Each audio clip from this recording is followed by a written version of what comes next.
Bonjour, en ce beau mercredi 19h57. Aujourd'hui, ça va être de la vérité sous la dualité. Ça va peut-être être bref ce soir comme direct. Pourquoi la vérité sous la dualité? Souvent, on va se poser la question, est-ce qu'il faut dire la vérité? Est-ce que toute vérité est bonne à dire? C'est pas toute vérité qui est bonne à dire, c'est toute vérité, une façon de le dire. Dans la dualité, on emporte le jugement, on emporte l'inconfort des paroles mal pensées, l'inconfort de prononcer des paroles qui sont lourdes de sens, qui vont au-delà de ce qu'on peut envisager comme perspective. Il faut toujours penser, dire la vérité, mais il y a une façon de dire une vérité. Chaque personne possède la perception de sa propre vérité. Chaque personne conçoit la vérité à sa propre façon. C'est vrai, mais une vérité reste une vérité.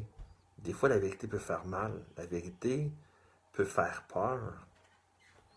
Mais on est qui pour transformer une vérité, pour faire plaisir aux autres et nuire à nos propres valeurs?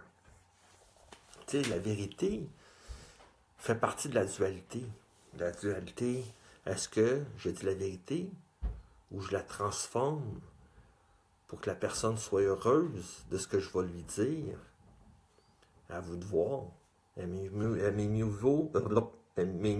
vous dire une vérité qui va faire mal sur le moment, mais que la personne va pouvoir voir le positif, la personne va pouvoir voir que la vérité que vous lui avez donnée, non pas un jugement, non pas un commentaire pour nuire, mais un apport à sa vie, comme un apport à votre propre vie, quand quelqu'un vient vous voir, vous dire une vérité, vous dire quelque chose. Il faut toujours rester les oreilles ouvertes, faire de l'écoute active, et écouter c'est quoi la vérité. Qu'est-ce que la vérité cache?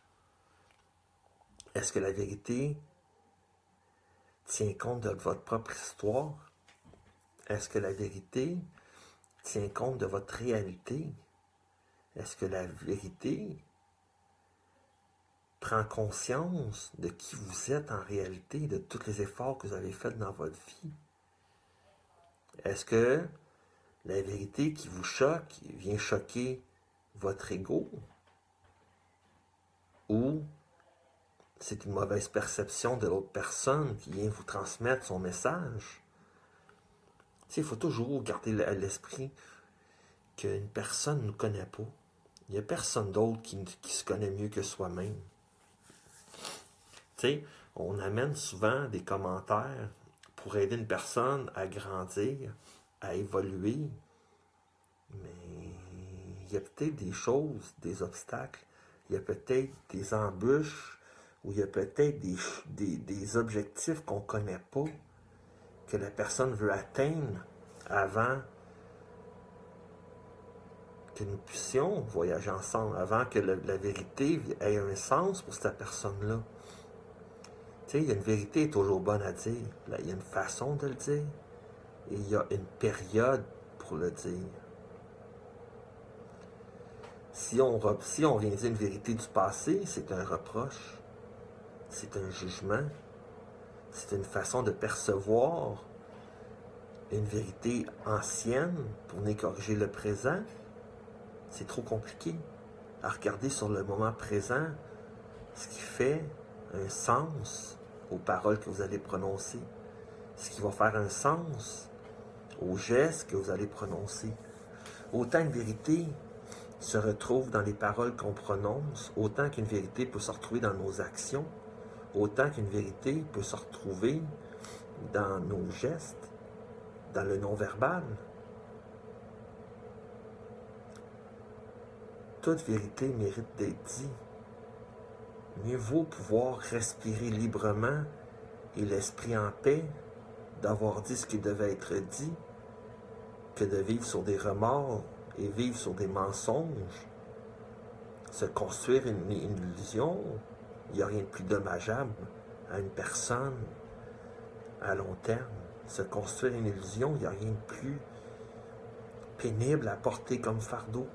Il vaut mieux dire la vérité, porter le fardeau d'avoir dit la vérité, non pas pour blesser une personne, mais pour aider une personne. Si la personne ne veut pas entendre, c'est son problème. Je ne vous dis pas là de lâcher prise, de s'en foutre sur qu'est-ce que la personne en pense. Mais vous avez dit ce qu'il avait été à dire. Et maintenant, lâchez prise. La vérité a été placée au bon moment, au bon endroit. On est qui pour juger que cette vérité est absolue?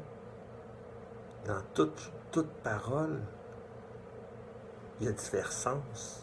Dans chaque écrit, si on regarde les premiers mots, ça veut dire quelque chose. Mais si on prend le temps de réfléchir au sens profond, tout prend une nouvelle tournure. La vérité, c'est une dualité au quotidien. Est-ce qu'on veut dire la vérité pour blesser? Est-ce qu'on veut dire la vérité pour porter un jugement? Ou dire une vérité pour aider une personne? La vérité est difficile à entendre.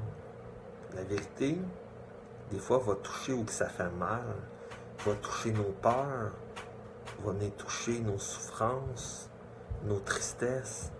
La vérité, des fois, va venir chambouler nos objectifs de vie, notre mission de vie. Ça vient changer la façon qu'on perçoit la vie. Ça vient changer la façon qu'on va aborder la vie. Mais chaque personne possède sa vérité. Chaque personne vit sa propre réalité.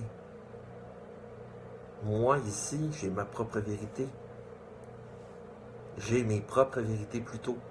J'ai ma propre réalité. Comme toi, Cora, tu as ta propre réalité. Comme tu as tes propres vérités. Et une vérité, comme je disais tantôt, ça vient chambouler une vie. Ça vient ressortir le méchant en nous. Ça vient faire un effet de miroir. Ça vient nous mettre en pleine face ce qu'on ne veut pas nécessairement voir. Ça nous met en pleine face des choses non réglées du passé. Ça vient nous geler sur place. Ça vient nous mettre plein de tristesse. Ça vient nous absorber nos énergies à force de cogiter cette information-là. Mais est-ce que c'est à moi à juger la vérité de quelqu'un d'autre? Est-ce que c'est à moi de juger la réalité de quelqu'un d'autre? Tu sais, dans tout ça, il faut être humble. Il faut pouvoir être humble face à une autre personne. Parce qu'on ne sait pas ce que la personne a vécu. On ne sait pas ce que la personne a passé en travers de quoi. Il faut rester humble quand on apporte la vérité. Il faut avoir le cœur ouvert. Il faut avoir de la compassion pour cette personne-là si la vérité est trop dure à entendre. Mais dans tout ça, la vérité mérite d'être dite afin d'aider la personne à se sortir peut-être de la douleur, de la peur, de la tristesse. Aller lui mentir pour le conforter dans son ego, puis aller l'envelopper et le dorloter dans un mensonge. Ça n'aide personne. Ça nuit à l'avancement d'une personne. La personne va peut-être avoir le sentiment d'avancer, mais dans le fond, elle va faire du surplace parce qu'elle n'est pas sur le bon chemin. Parce qu'on n'a pas voulu dire la vérité. On n'a pas voulu apporter un soutien à cette personne-là. On n'a pas voulu apporter un coup de main. Dire une vérité, c'est pas dire quelque chose de méchant sur une personne. Une vérité peut aussi bien être une mission de vie, peut être aussi bien un don, peut être aussi bien une façon d'aborder les choses différemment, oser vivre différemment, oser rêver différemment, oser. Le mot oser peut être mis à multisauce. C'est comme tu dis, Cora, ça fait mal. Quand on apprend qu'il y a quelqu'un qui est à nos côtés, nous a caché une vérité. Non pas pour nous aider, mais pour nous conforter, pour nous empêcher de nous faire mal. De nous faire mal à changer d'avenue, à changer de façon de voir les choses. De montrer à une personne qui était peut-être dans l'illusion, qui était peut-être dans un monde qui n'était pas le sien. Mais dans la vie, on est qui pour savoir? On est qui pour connaître? On est qui pour dire qu'on sait tout? Il faut pouvoir apporter un soutien aux personnes autour de nous, de par les paroles, de par les mots, de par les gestes et de par les actions. Les actions peuvent être une vérité. Une action peut être juste une main tendue. Une action peut juste être une écoute. La vérité peut être l'écoute. On offre une écoute à quelqu'un, c'est sa vérité. Amener un regard nouveau, juste dire un mot, peut faire prendre conscience à quelqu'un qui est peut-être sur le mauvais chemin, ou peut-être qui est sur le bon chemin, mais de le féliciter de son chemin qu'il a entrepris. Fait que je vous dis ce soir un gros merci et je vous souhaite une très belle soirée.